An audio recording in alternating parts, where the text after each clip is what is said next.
Cookie Movies is new, so don't forget to like and subscribe.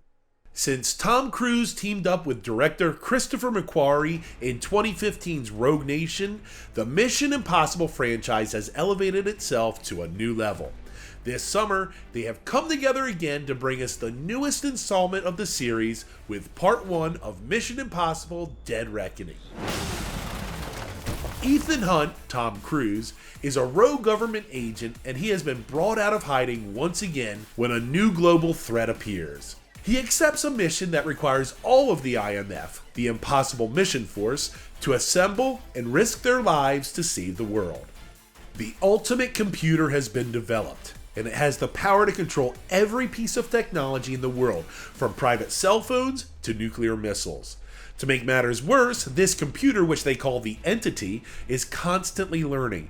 This means it will begin to anticipate every tactical decision Ethan and his team make, and soon it'll be one step ahead of any strategy Ethan and his team prepare. The only hope of stopping this Entity is to find two connecting pieces of a single key. This key has the power to control or destroy the Entity. But locating the Entity is not going to be that easy. The team must allow their enemies to gain possession of the key and lead them to the Entity in hopes of stopping it. The mission gets even more complicated when a pickpocket, Grace, played by Hayley Atwell, steals one half of the key. Not understanding the value and the dangers this key brings, Grace gets caught by Ethan and the IMF and must grudgingly work alongside them to evade their enemies while moving forward in their overall operation. The Mission Impossible franchise has mastered the use of the MacGuffin, a plot device designed to further the story. In this case, it's the key, but some other excellent examples are the Rosebud from Citizen Kane, or the briefcase from Pulp Fiction, and the One Ring from Lord of the Rings, which actually may be the most apt comparison to Dead Reckoning's key, because this key brings ultimate power to whoever possesses it. This power threatens to change the person who holds it, and it makes the key even more dangerous.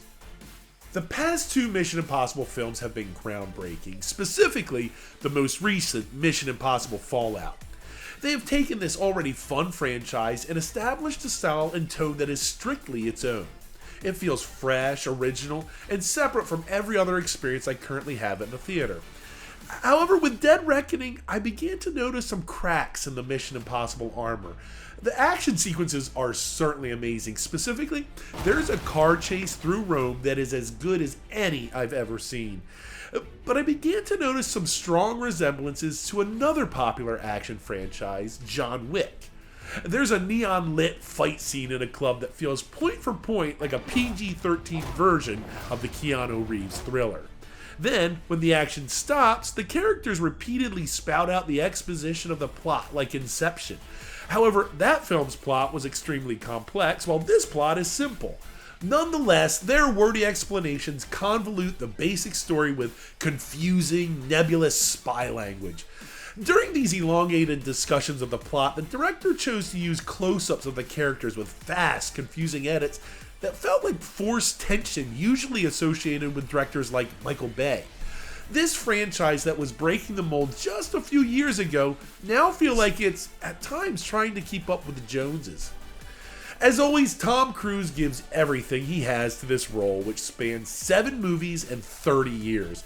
He runs like a maniac, performs ridiculously dangerous stunts, and is charming as always. I've hardly even mentioned Hayley Atwell's standout performance as a petty criminal caught in the middle of something much, much bigger. She is excellent as a half heroine, half foil. But my favorite characters are 2 new CIA agents played by Shea Wiggum and Greg Tarzan Davis. Unsure of the IMF's motives, they're always just one step behind our heroes. Their self-deprecating humor points out familiar aspects of the franchise. For example, when they meet someone suspicious, they pull at their face to ensure it's not a mask, which is a tactic often used by Ethan and his team to escape certain capture. These meta jokes are a fun new addition to a franchise that has traits that sometimes feel redundant. Mission Impossible Dead Reckoning Part 1 is an impressive summer blockbuster, and many people will enjoy it, and I enjoyed it. But still, I somehow felt disappointed. I think it's because it reveals that maybe the best of the Mission Impossible franchise, it may be behind us.